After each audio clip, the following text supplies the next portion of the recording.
Do we have the ability? Oh, sorry. Do we have the ability to go live? We are live. Awesome. All right. At time is it? 5 o'clock on the dot. I will call us to order. And if we could get a roll call. Certainly, Madam Chair. Councillor Cassett, She's excused till she gets here. She's in the building. Councillor Lindell. Councillor Faulkner is excused. Councilor Faulkner is excused. Councillor Lee Garcia. Here. Chair Romero Worth. I am also here. Madam Chair, you have a quorum. All right. We from here are going to approval of the agenda. Do we have changes to tonight's agenda? No changes from staff, Madam Chair. All right. And if there aren't any changes from the committee, if we could get a motion, please. Second. We have a motion and a second to approve the agenda. All those in favor, aye. Anybody opposed? That motion passes. We do have a number of items pulled from consent, and maybe if you just want to give us the letters, Director Oster, that would be great. Certainly, Madam Chair. So the items that we have pulled from consent for this evening are item G, item H, and item K. Okay, we have G, H, and K. Anything else the committee's interested in? And if not, is there a motion? Second. Motion and a second to approve the consent agenda as amended. All those in favor, aye. Anybody opposed? That motion passes. All right, presentations. We do have a presentation this evening, so I'll turn it over to you, Director Oster.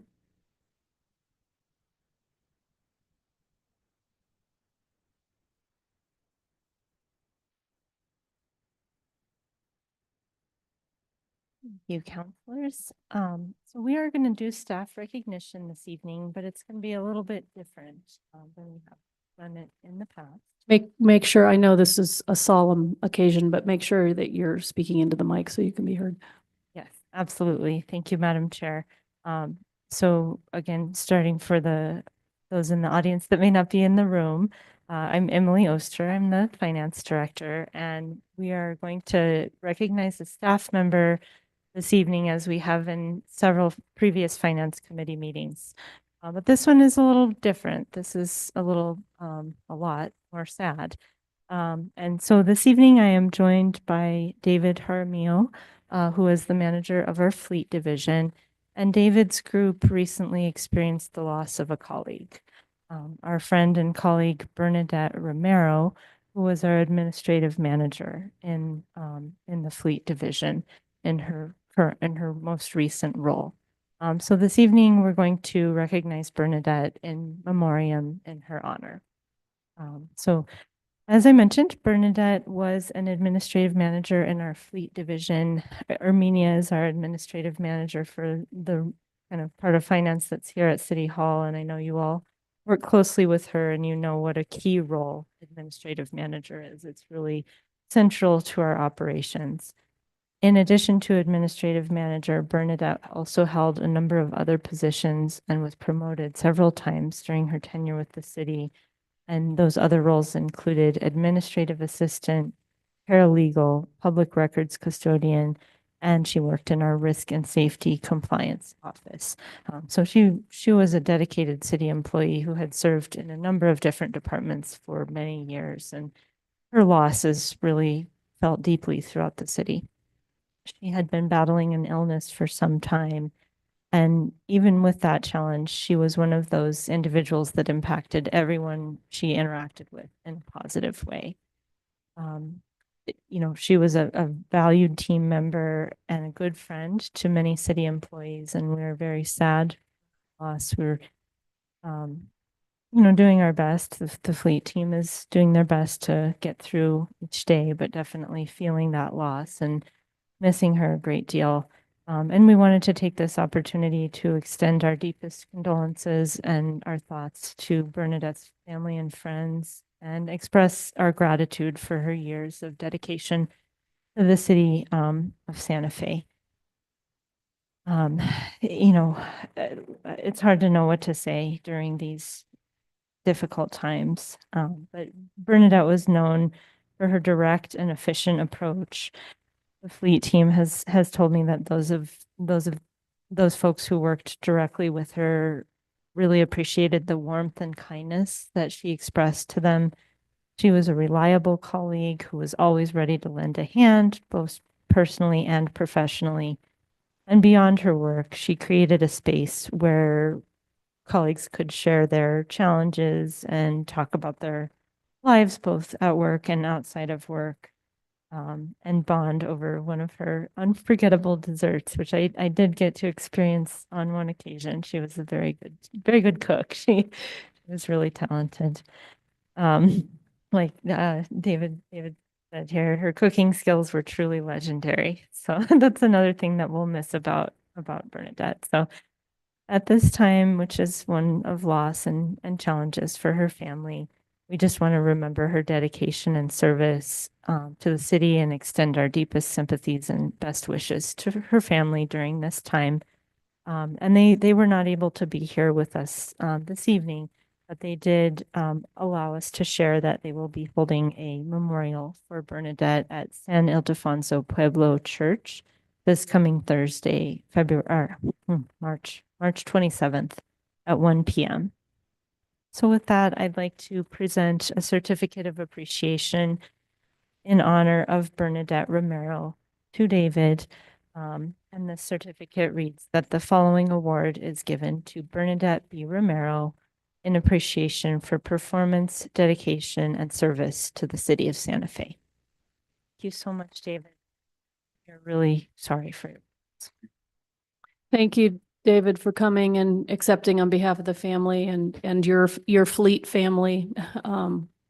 And please send our best to her family as they process and move forward from a great loss.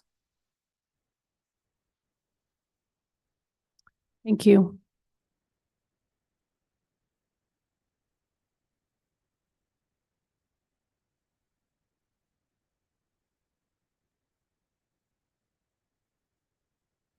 We'll move on to the items taken off of consent.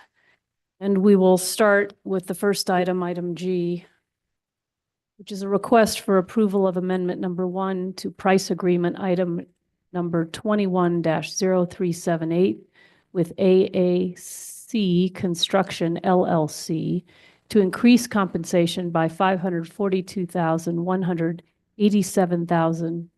Wait, did I get that? I got that wrong.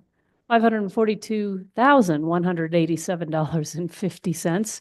Used to dealing with millions around here. For a new total amount of, well, there we go, $1,206,562.50, including New Mexico gross receipts tax for an on-call citywide water utility construction and repair. And I believe Councilor Lindell, you pulled this item. Good, thank you, Chair. Thanks for being here. Just, when I looked at this in the packet, there were pages and pages of items that were itemized as per cost. And my wonder is, do we ever in these kinds of contracts say take I don't know how many items were listed, but it was a lot. It was pages of them, maybe hundreds of items. Do we ever take just randomly choose 5 or 10% of these listed items and make a market comparison as to what this contractor is charging us and what these items are available for on the open market?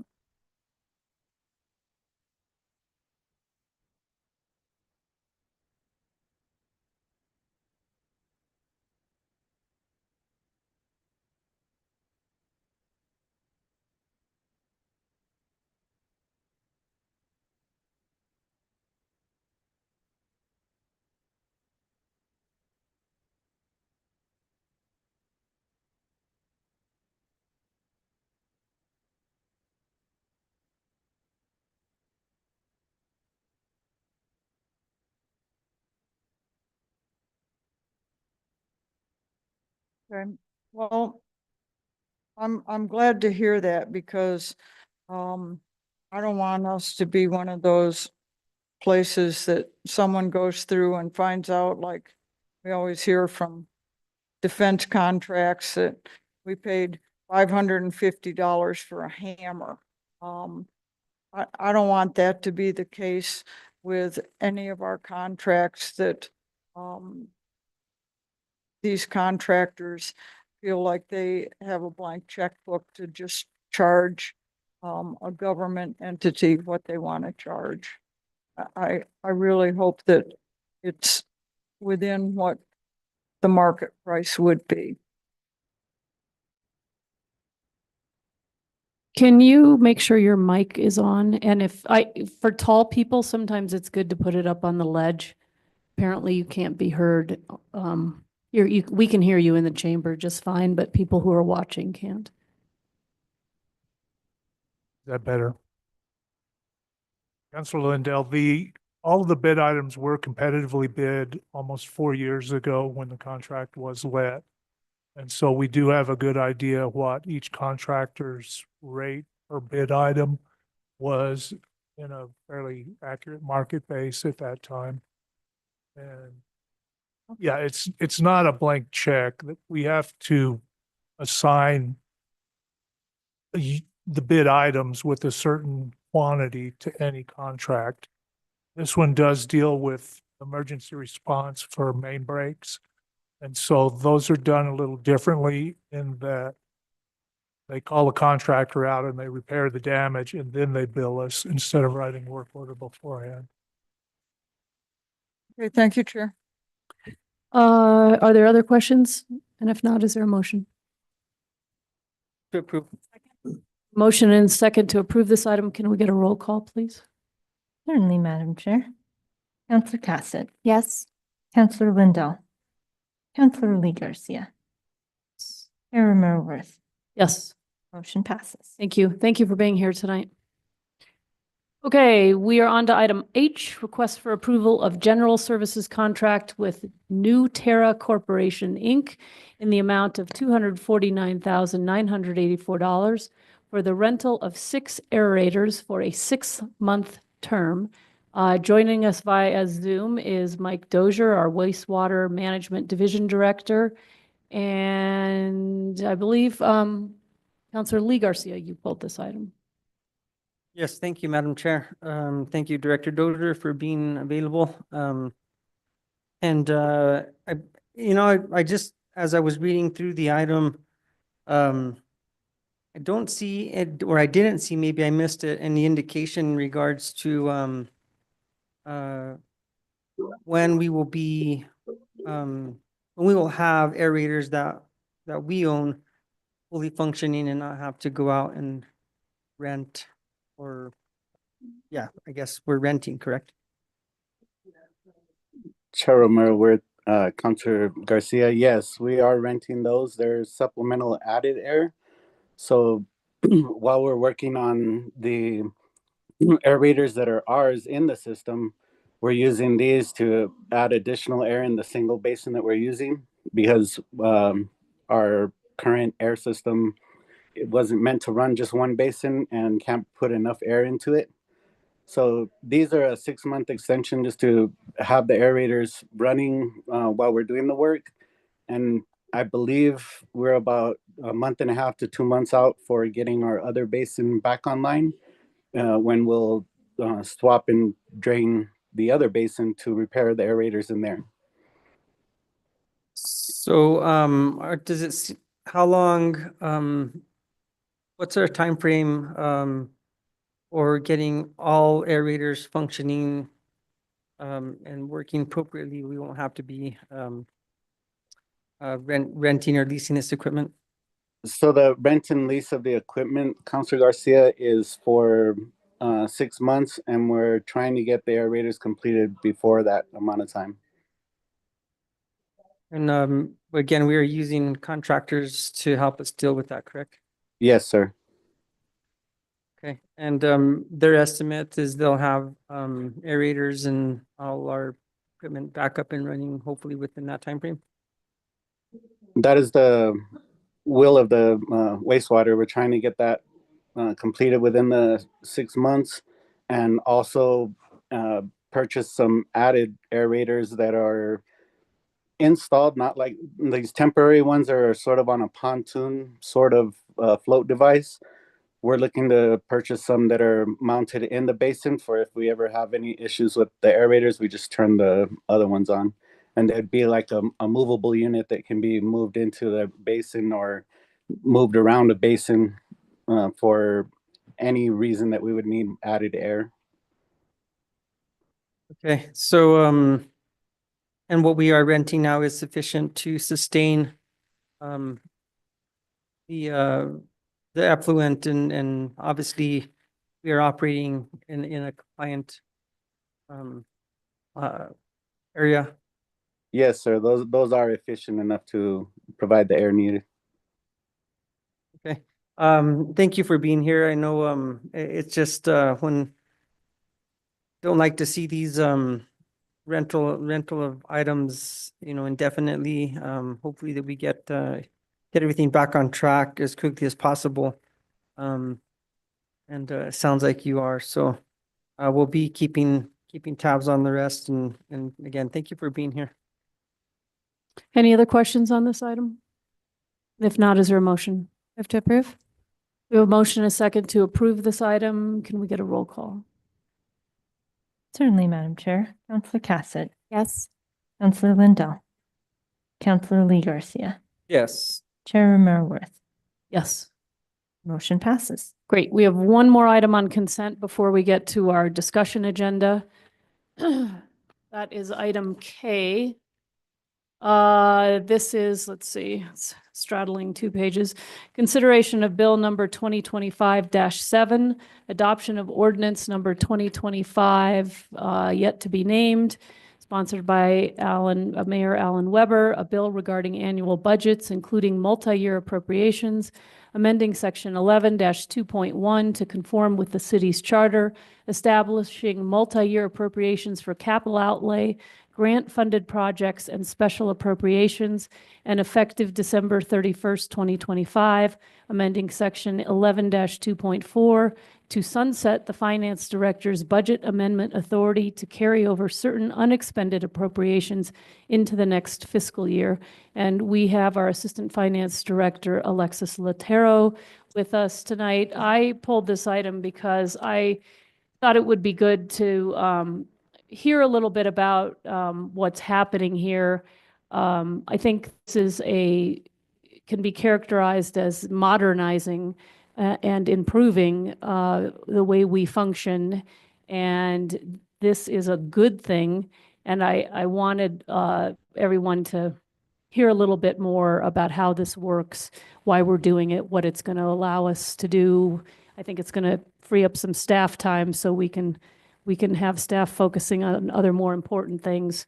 But really just wanted to highlight that this is something positive for the city. And so, Director, if you could maybe give us kind of a thumbnail sketch of why what I'm saying might be accurate, and maybe, yeah, what this is going to do for us. So thank you for being here tonight. Madam Chair. Yeah, and make sure you really eat that mic so people can hear you. So this is a pretty common practice. It's done at the state. It's done in a lot of other municipalities. Historically, we haven't really had the ability to do multi-year budgeting because munis will only allow you to do annual budgeting. So it's part of our efforts in purchasing Questica because we can do the multi-year appropriation in Questica, and it with the information on an annual basis will be fed into munis. So you'll still have the annual, you can see the annualized, what it should look like on a year to year and in real time. But it really is about the purchase of Questica and creating a more, I think it's going to provide us with a better tracking and reporting mechanism for these projects. Right now, everything gets dropped into the operating budget, and it's, in some cases, it's very difficult to pull it apart, so to speak. So at the state, when you have special appropriations like we do our one-time appropriations, it gets a special code, and then you can just, when you're looking, trying to get, what's the status on this? How much have we spent? Do we have contracts in place? Are we progressing like we thought we should be? It's really hard to do in our current environment in Munis. Purchasing Questica and implementing multi-year budgeting will really help. You really should, we really, right now we put everything in the operating budget. And it also creates a situation where when we're preparing the operating budget, we have to pull these things out because we know they're built in, and it's really non-recurring dollars that are put in the what we call the mid-year budget. And that's what we're looking at to see where the departments are and what makes sense to budget going into the next fiscal year. So we'll eliminate that step. And then right now, Regina's actually here in the audience. Regina does a really good job of tracking the capital appropriations, but this will provide it access to that information to the finance staff and other city staff that, she has it and she does, and we can ask her for it. But this way we can just look at the reporting ourselves. Great, I think that's helpful. And according to the memo or the material in the packet, so essentially these capital projects or one-time expenditures often take more than 1 year to accomplish. And so when they're passed, it'll give a year to, well, I think actually it outlines how many years. I think capital projects that I see 3 years. And so instead of having to do paperwork every year to renew that money so that it can be spent in the new fiscal year, we're basically saying, all right, you've got this much money, you've got this much time. And then with the Questica software, we'll be able to watch to see how that money is moving along, how it's being spent. And to your point, if it looks like it's being spent too fast, we can ask questions about that. Maybe the project's proceeding more quickly, maybe the costs are running amok, or if it's proceeding too slowly, we would know, we'd be able to ask questions about what was causing the project not to move around at a clip that seemed appropriate. So we'll have better real-time information to ask the questions that give us better status on this one-time money and these capital projects. Am I following that correctly? Correct. And the other thing that it will eliminate, one of the exercises we go through at the beginning of the fiscal year is we do a series of carry forward bars under our current system where it's just annual appropriations.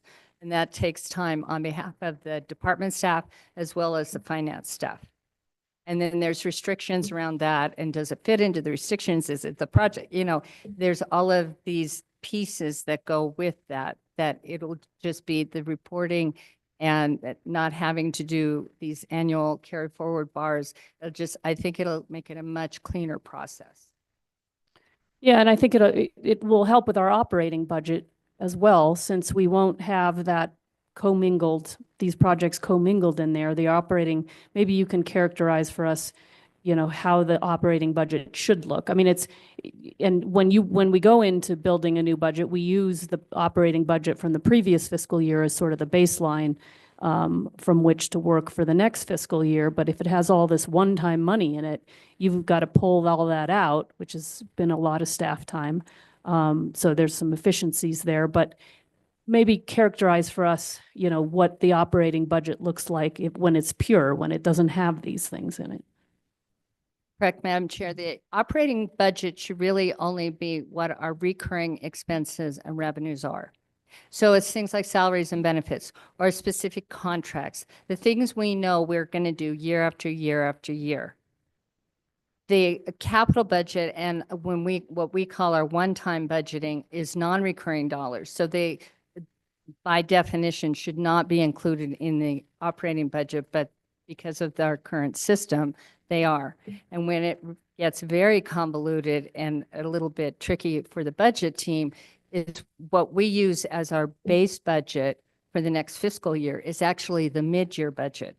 Well, if we've done some one-time bars and some capital money those things have been put in that mid-year budget, then we have to pull them out, right? So we're going to save a lot of time for the budget staff in doing this. Yeah. I think it's just a good opportunity also to highlight, as this committee has talked about quite a bit, what Questica is going to do for the city in terms of professionalizing and modernizing our financial systems. And this is a great example. And I think the software will do a lot of this work, freeing up the staff. So we don't have to have the staff pulling out one-time money out of the operating budget. We also don't have to have the staff preparing the bars to carry over the ability to spend the money one fiscal year after the other when we know a project is going to be a multi-year project. Correct, Madam Chair. And when it, by definition, again, if you're saying, I want, staff, I want you to do this specific project, and I'm giving you $300,000 for it, you know that especially the bars we just did a few weeks ago, that money is most likely not going to be expended by the end of the fiscal year. So we're going to be back doing all of these bars again for these same projects that you just heard a month ago. Right. So that's a great example. And it doesn't, again, just in terms of using staff well, you all will be able to focus on other things, and we'll be able to better track kind of the status of these things because of the tracking and reporting mechanism that Questica can provide for these kinds of appropriations. Correct, Madam Chair. What I'm hoping as part of our process going into the next budget cycle is that part of the budget hearing is we provide a report to the council, the mayor, all the interested parties, that here are all the one-time appropriations that we've done, or this is what the capital budget looked like, and here's where we are at this point in time. And that becomes part of our budget hearing process. Yeah, and then just one last point that I think is an important one, and I think we see this not just at the city and not just in this city, but I think all government, capital money is sometimes the easiest money to come by. We can build things and do it, I mean, they're expensive projects, but planning out for the program needs and the program expenditures is often the real and ongoing challenge for many of the things that governments do. And so I think this also helps us better understand the time frame and the timeline for when that program money will kick in or need to kick in order to actually use the capital expenditure in a way that is seen and needed. Correct, Madam Chair. What my vision for what should happen sometime, let's say in the fall, the budget team takes a look at the capital and, how close, the teen center is probably our last big project that we completed. Are we on track? Are we going to finish it for this fiscal year? And so we need to start planning for the $4 million we're going to need to operate. Right. It really is helpful to plan. It's not, we're guessing and then we're trying to establish that, well, maybe it's not on track. Maybe it's a year from now and we don't have to worry about that 4 million, but we know it's on the horizon. It gives us more real-time information. And it's not us, constantly reaching out. Well, when do you think you're going to get that done? We can see what the progress that's being made. Right, so it becomes, at that point, a planning tool to really help us craft our budgets to meet what we know will be the needs. And the flip side of that actually is, and what we're always talking about deferred maintenance, right? We should be, we know we have all of these things on the deferred maintenance, and we should really be looking at when we can schedule those things and start doing some of those projects. So it will also help in those activities. Yeah, that's a great point, because and maybe keep up with it in a little bit better way, because we'll be able to see sort of when the window is that we really need to start acting, planning, providing the money, the revenue sources in order to do the work in more timely fashion, I guess. Okay, I really wanted to highlight this. I think this is, and I think Director, you're very responsible through your national, your regional affiliation with bringing this forward. And I just think this is a great modernization of the work you all do, and I wanted to talk about it a little bit, and certainly allow, if the committee has other questions or points, open to that as well. Okay, thank you. you. Thank you for being here tonight. I do need a motion to pass this item so we can actually use this grate. Move to approve. Second. We have a motion and a second to approve this item. If we could get a roll call, please. Certainly, Madam Chair. Counselor Cassidy, Yes. Counselor Lee Garcia, Yes. Chair Romero Worth. Yes, Motion passes. thank you. All right, we thank you for being here. Appreciate it. All right, we are on now to our discussion, to the discussion agenda. We do have one item here. It's approval of a proposed announcement of the sale or lease of Midtown site parcels pursuant to Resolution 2021-16. We have Daniel Hernandez, the Director of the Metropolitan Redevelopment Agency tonight, and I think you're going to provide us with a presentation, I think. Am I correct in that? And we have an opportunity to ask questions, and then I think you need us to approve this item is that the roadmap? Yes, I think that it requires a recommendation for approval to the governing body, and ultimately the governing body votes on it for approval. Okay, so maybe you could tell us a little bit Yeah. more about this. So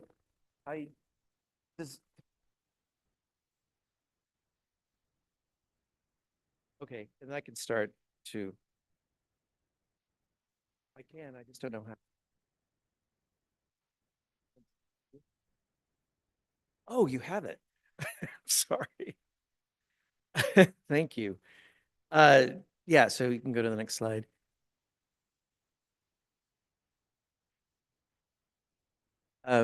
So yes, so there's a resolution that the governing body passed in 2021 that requires the announcement of any real estate property that's going to go for sale for it to be approved by the governing body. The next slide. Make sure you're really talking into them. Okay. Yes, I see now. So there's two pieces of that are governing the disposition of property at Midtown. One is a community development plan on page 26. It describes that that land will be disposed of either through through a request for proposal process, or we can enter into direct negotiations with developers who give us proposals. And then there's criteria within the redevelopment, the Midtown Community Development Plan, that establishes the base criteria upon which we would evaluate and qualify developers for redevelopment at Midtown. And then on the right is the resolution that was passed in 2021 that describes the requirement of the governing body to approve it prior to actually announcing and or sending out proposals or RFPs, requests for proposals for redevelopment and for the disposition of property there. Next slide. So as part of the master plan, you see that, we zoned the entire area based on what was allowable in a C2 zoning area and also what was allowable in the link overlay zone. And so in the master plan, it describes the different uses that are allowed on the Midtown site. This was, again, as a framework. So it was at the 50,000-foot level. And since then, please, the next slide. We've now created the tracks. We created the tracks specifically to identify the public right-of-ways where streets would be located, pursuant also to the Midtown Master Plan, the street sections and dimensions that provided guidance for the roadways and the infrastructure that would go in those roadways, which then created tracks. So from the master plan, there were historic tracks that basically had been cut up over time that accommodated different phases probably of development on the old campus. So now this is consistent with the Midtown Master Plan that creates the grid of streets and the blocks within them that are up for redevelopment. So this was done just last month. It was recorded. Next slide. So this gives you an idea about the amount of land that was available. So everyone knows that there's approximately 64 acres that comprise the Midtown site. This breaks down a little bit at a finer grain. Now that we have these tracks, we're actually able to understand what that 64 acres includes. So we now have entered into a disposition development agreement for the film studio area, which is about 11.7 acres. There's an area that's defined in the master plan called community use. This is where existing buildings are located, particularly for community uses, the Visual Arts Center, the Performing Arts Theater, and the Fogelson Library. Also in the master plan are civic uses, and those are the public open spaces. That includes the plaza and the Arroyo Parkway that's along the eastern edge of the site. So that takes us down to the amount of acres that are really up for sale or lease right now, which is about 24.8 acres. It does not include, and also part of the 64, it doesn't include the approximate 8 acres that is state-owned property, which we call Tract O. And it also does not include the approximate 4.5 acres, which are the public right-of-way, the streets. So again, going back to the acreage, there's about 24.8 acres that are up for sale or lease. There are 22 parcels in all of Midtown. And again, that 24.8 it is 8 acres, again, that are part of this public announcement. And those tracts are listed in the memo that was provided in the package as well. And they're according to that survey that you just saw previously. Maybe I want to, there's 2 additional slides, but I may want to stop there if there's questions about this acreage and the number of parcels. Questions from the committee? Counselor Cassett? I'm not sure if you have the answer to this, but just with Tract O being brought up, where are we with that is something I'd be curious about, because I know that's been a big piece of Yeah. this conversation and the connectivity from Midtown to Franklin Miles Park and a lot of those components. So it's not nothing. Oh, it's actually a really important site. And as you can see, it's 8 acres. And that's a large portion of the Midtown site. We've been in ongoing discussions, and they get deeper and deeper by the week with the governor's office. They're interested in redeveloping it for affordable housing and for commercial uses as well. So they're looking at potential office, and we're working with them on identifying developers for both of those. So the idea then being, what we really want is it to be redeveloped. And so whether we develop it and issue RFPs and or enter into negotiations, or if they do, we're trying to ascertain that right now. But we're in deeper and deeper discussions all the time for the financing and redevelopment for affordable housing and for commercial use. Thank you. Other questions from the committee? Counselor Lindell? Thank you, Chair. Thank you, Daniel, for being here. So what's the determination for sale or lease? How do we decide what's for sale and what's for lease? So right now, actually, we've been doing a lot of outreach already, and we're talking to a lot of developers. We haven't done anything formal until we actually get approval from the governing body. But we'll use the typical or the usual RFP qualifications, the proposal, the purchase price, the qualifications of them, the qualifications meaning capacity and experience of them to actually implement their concept that they would give to us. So we would use a concept package that they would issue to us and evaluate them before we would even begin further negotiations with them. I'm still not clear, though. How do we know if the parcel is for sale or if it is just for lease? So in the community development plan, it says that whatever benefits the city and the project. So we'll entertain both. And we're agnostic about whether it's purchase or lease, as long as it's a proposal that can be implemented and that it benefits the project and the city. Other questions?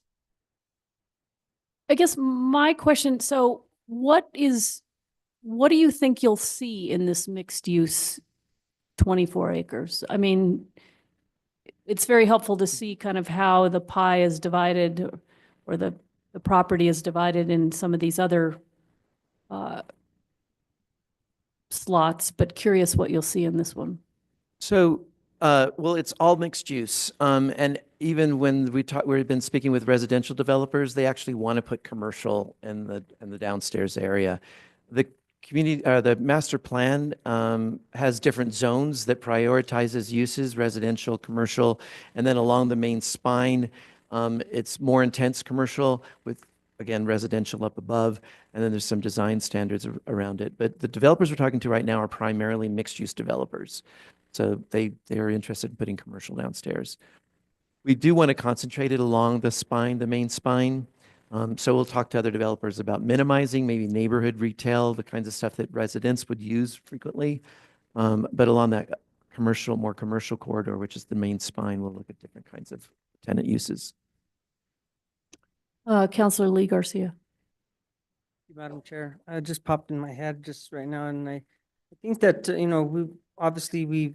know we went through a resolution at some point that the fee in lieu of was, it didn't pass the governing body to be eliminated on this Midtown campus. But can you talk a little bit about some of these areas that will be developed and where are obviously we're targeting a 30% affordability, correct, on the total campus?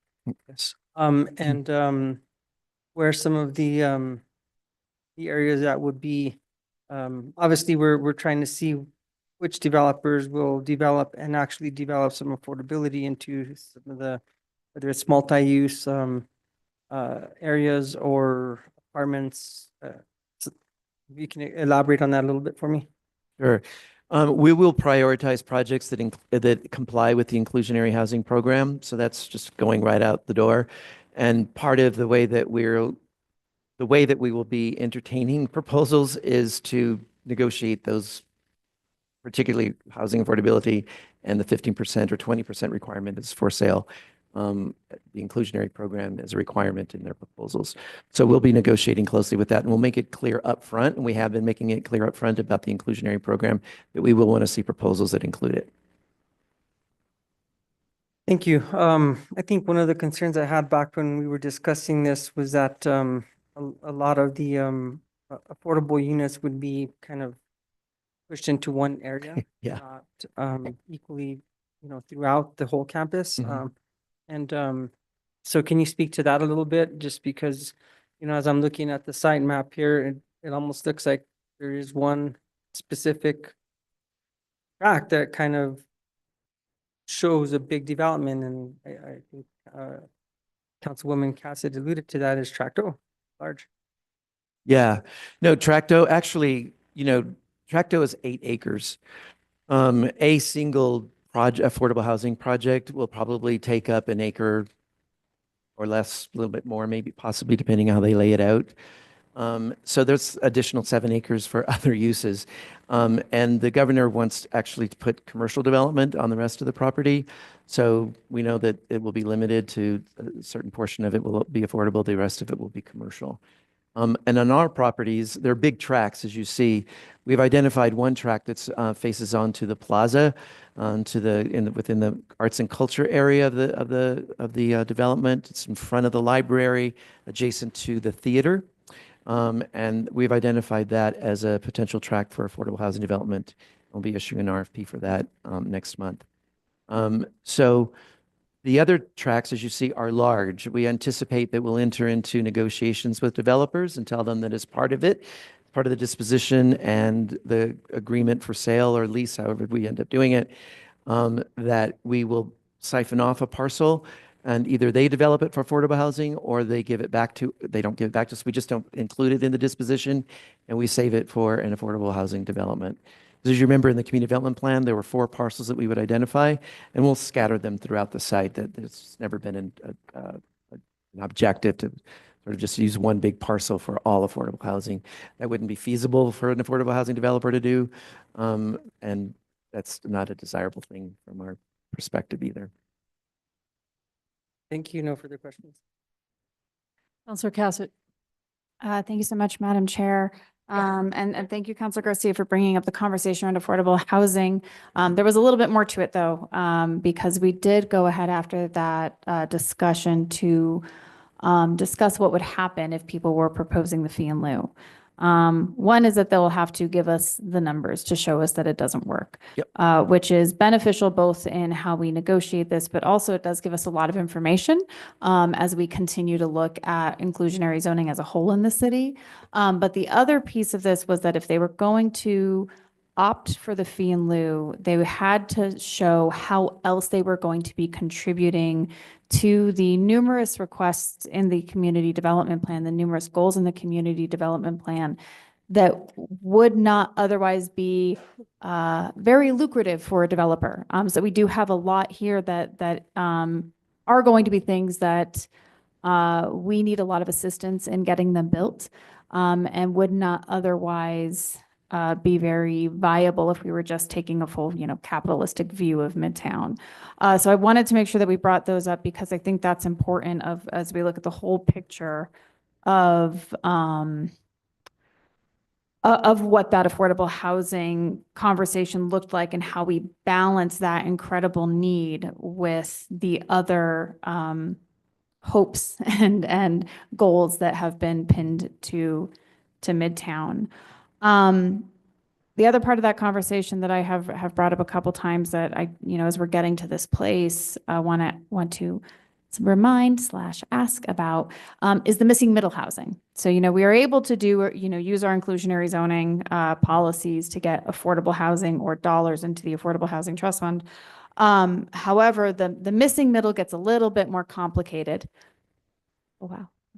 The missing middle gets a little bit more complicated because it's not necessarily something that we can that falls into the state statute that defines what affordable housing is. It's much more than what HUD would define affordable housing is. So that's also part of these conversations in terms of meeting the community development plan. I don't know if you have anything else to say to that. I mostly just want to make sure that conversation is still at the top of everyone's minds because we know that we need deeply affordable housing, but we also know that there are many, many, many, many, many individuals here that would not qualify for those and are being pushed out of our city because they can't afford market rate and they are not eligible for the affordable housing. So don't know if you have anything to add because I may have just said it all, but if you do, please do. No, it's a good reminder. And so we're creating a package for developers so that when we meet with them, they have a package of what our priorities are, what our requirements are. Many of the requirements in the Midtown Master Plan, but we've condensed them now into a few sheets. And we're still finishing that this week. But one of them will also be the community development priorities and requirements. And the priorities will definitely list this so that 80 to 120% of area median income, that population of people, we'd love to see proposals that would address that. So that will go in there too. Wonderful. Thank you so much. I appreciate that. Slide if, Thank you, Counselor. You have one more slide? One more. Well, And then hold on, oh. Counselor Lindell, do you want to let Counselor Lindell jump in and then we'll do your last slide? So will this all go out on, is it an RFP? So actually that's good for the next slide if you can bring it up. If not, that's okay too. So we have begun pulling all our marketing materials together. We met with the Office of Economic Development, the Office of Affordable Housing, and we're also working with ULI to host as a kickoff in April. If again, the governing body votes to approve moving forward with the sale and disposition of Midtown parcels, to have a developer presentation. So we'll do a tour, very brief presentation, and then a tour for as many developers as possible. We'll also continue to get the word out in these packages. So we're also working with the comms department to update our MRA website, city website, for the documents for developers to access those. And again, they should be finished by the end of this week, and then we'll put them on the website and the link. So wait, what was your question? Because they're going to be an RFP. Yes. So the next step would be an RFP. And so we've been meeting with legal about how we create an RFP that is very condensed. And so that we actually be a little bit more entrepreneurial and market driven in the way this RFP is structured so that we get some basic proposals. So yes, there will be an RFP. We'll be getting proposals from developers for the development of these sites. So, We'll have an opening time and an end time, and it depends again on whether we get an approval. The opening time, we're projecting April 4th, and we're looking at the end of June for a close date. So again, it's conceptual right now until we have approval from the governing body. so, will the RFP, clearly let anyone that's interested know, what the criteria of the master plan is?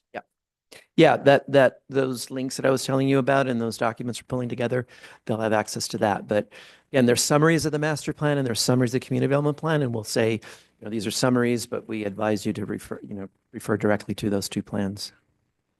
So what if we get a developer, more than one developer, or 3 or 4 that are all interested in the same piece of property?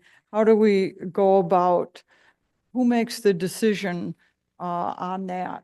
Well, ultimately, the governing body will approve the disposition development agreement. We'll work with those 4 developers, if it's all for one parcel, to understand a little bit more financing structure, whether there's any negotiation on increasing affordability or community proposals. We'll look at the qualifying criteria, which means their experience and capacity to develop, to implement their proposal.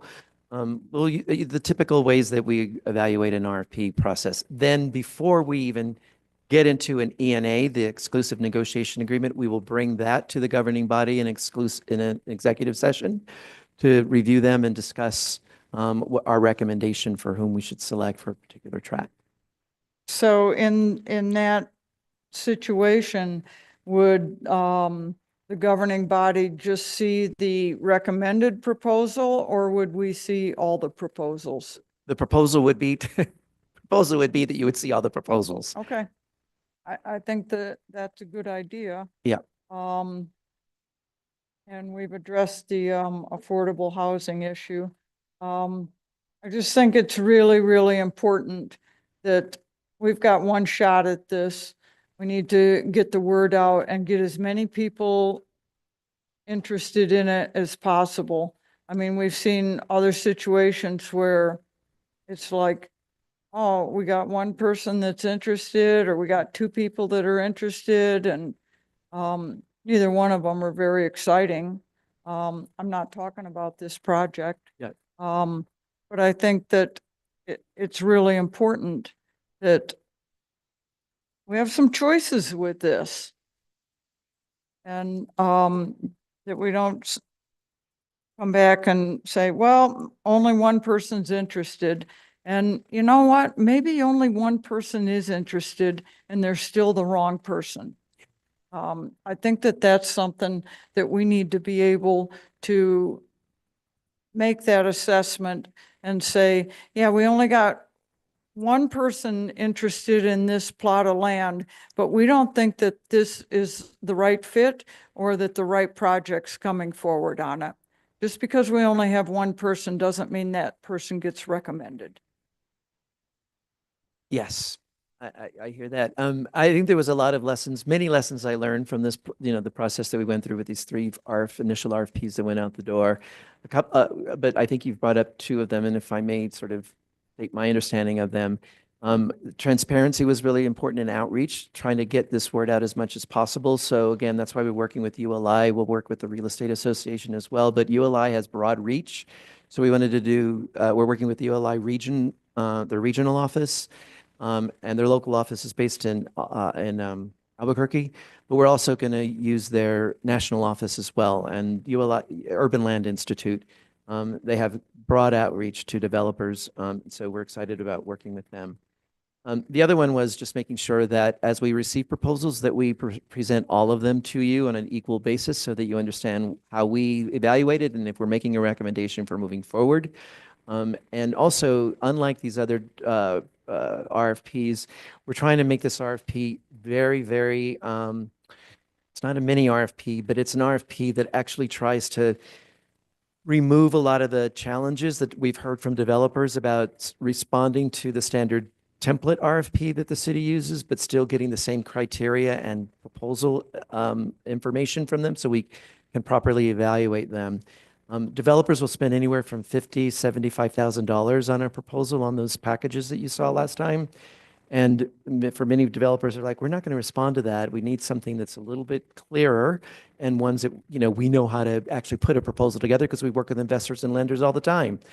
So those are the kinds of proposals that we want to get. And that's kind of the outreach that we want to do. We want to be much more market driven in the way that we get proposals from developers and present them to you.